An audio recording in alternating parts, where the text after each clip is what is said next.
Sabe aquela pergunta que muitos professores de educação física já devem ter se feito? Como é que a gente leva a alma, a história, a ginga da capoeira para dentro da sala de aula? Bom, um estudo muito bacana de Luciano Ebert de Lima Silva traz uma resposta. Vamos dar uma olhada em como ele conseguiu conectar a sabedoria da roda com a pedagogia escolar, criando um caminho super prático para outros professores. Olha só que frase forte do mestre Pastinha. Mandinga de escravo em ânsia de liberdade. Uau! Isso aqui já diz tudo, né? Capoeira não é só um esporte, gente. É a expressão de uma luta, é filosofia pura. Agora, imagina o desafio de ensinar algo tão profundo assim para crianças. É exatamente desse ponto que a nossa análise de hoje começa. E é legal deixar claro que essa pesquisa não nasceu do nada, sabe? Longe da teoria pura. Ela surgiu de uma necessidade real, da missão de resolver um problema que muitos educadores enfrentam no dia a dia. E aqui está o nó da questão. De um lado, a gente tem a capoeira, um patrimônio cultural do Brasil e do mundo. Do outro, um monte de professor que até reconhece a importância dela, mas sente que falta uma ponte, sabe? Um método, um jeito prático de levar toda essa riqueza para as crianças de um jeito que funcione e que respeite a tradição. E foi aí que a pesquisa entrou com um objetivo muito claro: criar uma solução. A ideia era usar a história de vida de um professor capoeirista como base para revelar um método, um passo a passo prático, focado justamente nos anos iniciais, que pudesse ser usado por qualquer professor. Para conseguir fazer isso, a chave era encontrar a pessoa certa, alguém que vivesse nesses dois mundos, o da prática da capoeira e o da academia. E a jornada do próprio pesquisador, o Luciano, é o que costura tudo isso. A trajetória dele é impressionante, de verdade. Ele começou na capoeira lá em 92, com 10 anos. E enquanto ele crescia na capoeiragem, virando um instrutor e depois formado, ele também estava construindo a carreira acadêmica. Se formou em educação física, fez mestrado, são quase 30 anos vivendo esses dois universos ao mesmo tempo.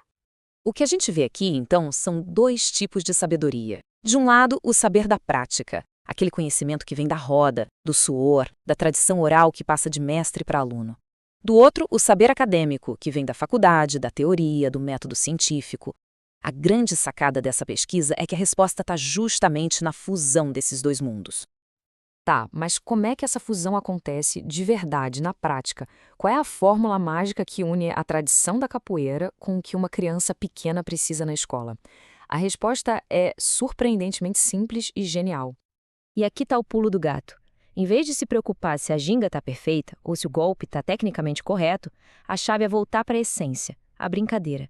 É usar o que a criança já sabe fazer de melhor, que é brincar, para apresentar a cultura, a história e os movimentos básicos da capoeira. Vamos ver como essa fórmula funciona? Primeiro passo: a base de tudo é a ludicidade. A aula vira um grande jogo. Segundo, cada brincadeira precisa ter um porquê, uma conexão com a história de resistência da capoeira. E terceiro, o foco não é na técnica pela técnica, mas nos movimentos naturais que vão construindo a base corporal da criança. Simples, poderoso e funciona. E o mais legal é que essa jornada toda não ficou só no papel, numa dissertação. Não, ela virou uma coisa concreta, algo feito para ajudar outros professores. Vamos ver que tesouro é esse. Antes de seguir, é bom entender o que é um produto educacional. No mestrado profissional, o objetivo não é só pesquisar, é criar uma ferramenta útil, é uma solução pronta para ser usada, uma ponte direta entre a pesquisa e o que acontece lá na quadra da escola. E o que isso quer dizer para um professor, na prática? Quer dizer que ele tem em mãos um método fácil de aplicar, mesmo que não seja um mestre de capoeira. Quer dizer que dá para usar jogos para ensinar não só movimentos, mas a história da resistência afro-brasileira, promovendo inclusão e respeito. É transformar a aula numa lição de vida. A própria pesquisa resume isso de um jeito perfeito. O destaque é para fácil aplicabilidade e o uso de jogos e brincadeiras contextualizados. Ou seja, a missão de criar uma ferramenta acessível e ao mesmo tempo cheia de significado foi totalmente cumprida. E agora, essa análise toda nos leva a uma conclusão que, na verdade, é um convite. Um convite para que outros educadores também entrem nessa roda. A volta do mundo é um dos movimentos mais bonitos da capoeira. É uma pausa, um momento para respirar, observar o jogo e recomeçar com uma nova estratégia. E é exatamente isso que esse trabalho oferece aos professores: a chance de dar uma pausa, respirar e enxergar um jeito novo e poderoso de ensinar.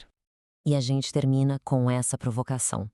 Esse estudo não só mostra que é possível, como ensina o caminho.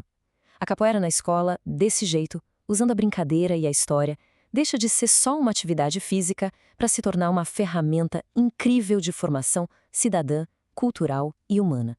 A pergunta que fica é: quem está pronto para entrar nesse jogo?